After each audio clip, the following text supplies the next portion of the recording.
کہ یہ کون سا سجدہ تھا، یعنی کہ عبادت کا سجدہ تھا یا تعظیمی سجدہ تھا، احترام والا سجدہ تھا، ادب والا سجدہ تھا؟ تو کیا جواب ہے جی اس سوال کا کہ یہ عبادت والا سجدہ نہیں تھا۔ عبادت والا سجدہ اسی کے لیے ہوگا جو معبود ہے۔ اللہ کے علاوہ عبادت کا سجدہ کسی اور کے لیے جائز نہیں ہے۔ عبادت کا سجدہ جب اللہ کے علاوہ کسی اور کے لیے ہوگا تو کیا کہلائے گا؟ شرک کہلائے گا۔ تو پھر یہ کون سا سجدہ ہے؟ تعظیمی سجدہ۔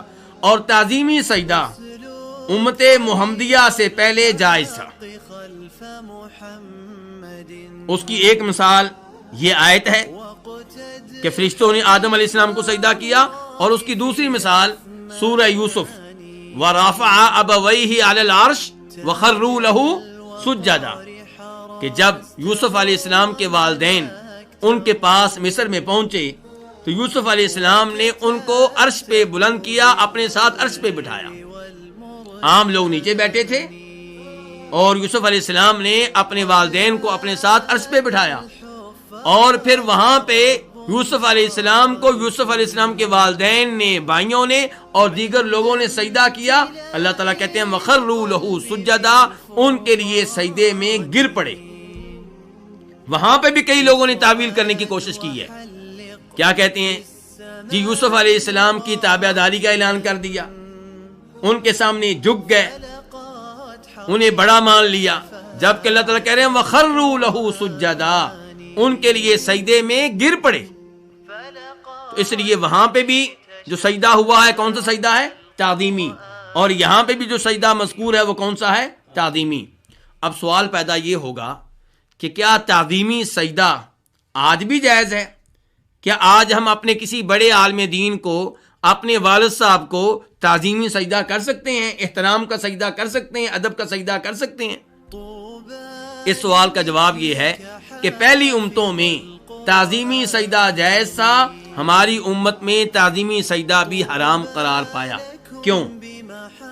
اس کی حکمتوں میں سے ایک حکمت یہ ہے کہ آپ آخری نبی ہیں، آپ کے بعد کوئی نبی نہیں آئے گا، اس لیے آپ کی باری آئی تو وہ راستے بند کر دیے گئے جو شرک کا ذریعہ اور سبب بن سکتے ہیں۔ امام ابن ماجہ رحمہ اللہ روایت کرتے ہیں عبداللہ بن ابی اوفا رضی اللہ تعالیٰ عنہ سے، وہ کہتے ہیں کہ جناب معاذ رضی اللہ تعالیٰ عنہ شام گئے۔ اس زمانے میں شام کن کا ملک تھا؟ کافروں کا ملک تھا۔ تو وہاں پہ دیکھا کہ وہاں کے پادری اور وہاں کے سردار، ان کی بہت عزت کی جاتی ہے اور وہاں کے لوگ ان کو سجدہ کرتے ہیں۔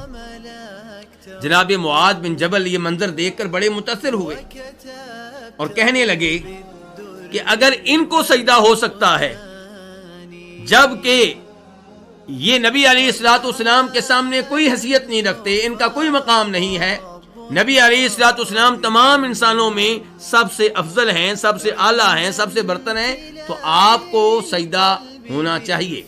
معاذ بن جبل نے عہد کر لیا کہ جب میں آپ کے پاس جاؤں گا تو آپ کو کیا کروں گا؟ سجدہ کروں گا۔ اس سے یہ پتا چلا کہ انسان کافر لوگوں میں رہے تو ان سے متاثر ہوتا ہے، ان کا ماحول انسان پہ اثر ڈالتا ہے، اور اس سے پتا چلا کہ انسان کو اچھی سوسائٹی میں رہنا چاہیے، مسلمان ممالک میں رہنا چاہیے، ایسے محلے میں رہنا چاہیے جہاں پہ اچھے لوگ رہتے ہوں، توحید والے لوگ رہتے ہوں، اپنی رہائش وہاں پہ رکھنی چاہیے جہاں آپ کے دائیں بائیں توحیدی لوگ ہوں، نماز پڑھنے والے لوگ ہوں۔ معاذ بن جبل آئے، نبی علیہ الصلوۃ والسلام کو دیکھا اور سجدے میں پڑ گئے۔ آپ نے کہا ما ھذا یا معاذ یہ کیا کر رہے ہو، یہ تو نے کیا کیا ہے؟ کہا اللہ کے رسول علیہ الصلوۃ والسلام میں شام میں گیا، ان کو دیکھا، اپنے بڑوں کو، اپنے پادریوں کو اور اپنے سرداروں کو، اپنے چودھریوں کو، وہ تو سجدے کرتے ہیں، تو میں نے عہد کیا تھا کہ میں آپ کو سجدہ کروں گا۔ تو تب آپ نے ارشاد فرمایا تھا کہ اگر کسی انسان کے لیے دوسرے انسان کو سجدہ کرنا جائز ہوتا، کسی بشر کے لیے دوسرے بشر کو سجدہ کرنا جائز ہوتا، تو میں عورت کو حکم دیتا کہ وہ سجدہ کرے کس کو؟ اپنے خاوند کو۔ کیوں؟ کیونکہ خاوند کے عورت پہ حقوق بہت زیادہ ہے۔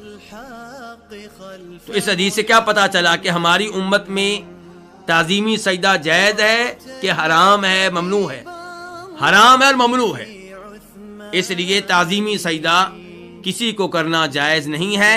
اور جو سجدہ آدم علیہ السلام کو کیا گیا ہے وہ کون سا ہے؟ تعظیمی سجدہ ہے. اور آدم علیہ السلام کو سجدہ کس کے کہنے پہ کیا گیا؟ اللہ کے کہنے پہ. تو جب آدم علیہ السلام کو فرشتوں نے سجدہ کیا وہ تعظیمی سجدہ تھا، لیکن وہ سجدہ اللہ کی عبادت تھا. اللہ کا حکم مان لیا، وہ اللہ کی کیا ٹھہری؟ عبادت. اور آدم علیہ السلام کے لیے وہ سجدہ کیا ہوا؟ تعظیمی سجدہ.